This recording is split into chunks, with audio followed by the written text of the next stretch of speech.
In a crowded slum of Mumbai, hidden behind towering buildings and forgotten by most, lived a boy named Ayan. He was 16, quiet, and invisible to the world. His father had left when he was just 5. His mother worked at 3 different houses, cleaning floors and washing dishes. Ayan never complained. He never asked for toys, clothes, or even a birthday cake. He just watched and dreamed. Every morning, while other boys went to school with ironed uniforms and shiny shoes, Ayan walked barefoot to a small government school. His books were secondhand, pages torn, sometimes missing chapters. Still, he read every page as if it were gold. But what made Ayan different was his mind. He had an extraordinary memory. He could remember anything he read, and he asked questions most teachers couldn't answer. Why does the sky look blue? How does electricity travel? What is time? His teachers were amazed, but society wasn't. In the eyes of the world, he was just another poor kid, destined to work at a tea stall, or become a laborer like thousands of others. But Ayan believed something else. He believed that time changes everything. One day after school, he sat near a local internet cafe. Not inside. It cost 20 Indian rupees an hour. Far too expensive. But he stood outside, peeking through the dusty glass.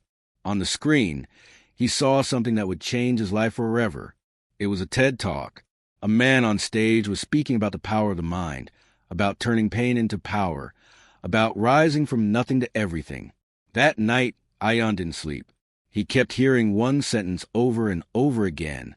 Your current situation is not your final destination. From that day on, he made a promise to himself. He would change his life, not for money or fame, but to prove that time plus effort can change destiny. Ayan studied day and night. He borrowed library books, watched YouTube videos when the cafe owner let him sit inside for free, and wrote pages of notes using pencils he found half used in the trash.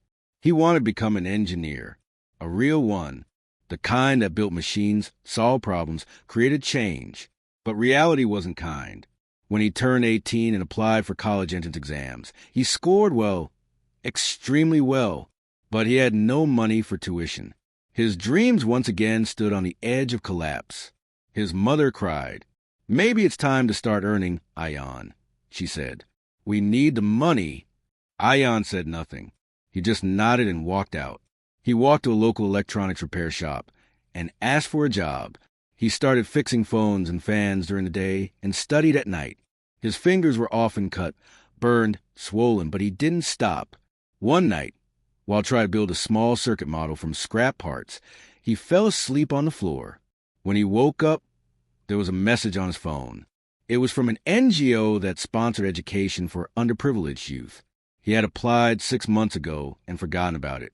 The message read, "Congratulations, Ayan. You've been selected for a full scholarship to study engineering in Pune." Tears rolled down his face.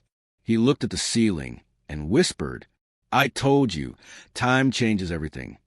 College was a different world. Everyone spoke English, used iPhones, had laptops. Ayan had none of that. He felt like a stranger, out of place, out of time. But what he did have was hunger. While others scrolled through Instagram, he read research papers. While others partied on weekends, he stayed in the library. Slowly, silently, he began to rise. He built a mobile app that helped students access technical concepts in regional languages. It went viral in his college, then his city, then beyond. Soon, he was invited to present at a national tech summit. On stage, dressed in a borrowed blazer and nervous beyond words, Ayan stood in front of a crowd of CEOs, investors, and innovators. He cleared his throat and said, "I'm not here because I'm the smartest. I'm here because I refuse to quit. Life doesn't change in a day, but if you give it time and effort, it always changes." The hall went silent, then erupted in applause.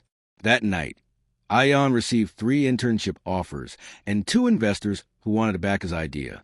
By the time he graduated, Ayan had launched a full-scale edtech startup, a platform to help underprivileged students learn high-level subjects in local languages for free. In 3 years, the startup reached 2 million users.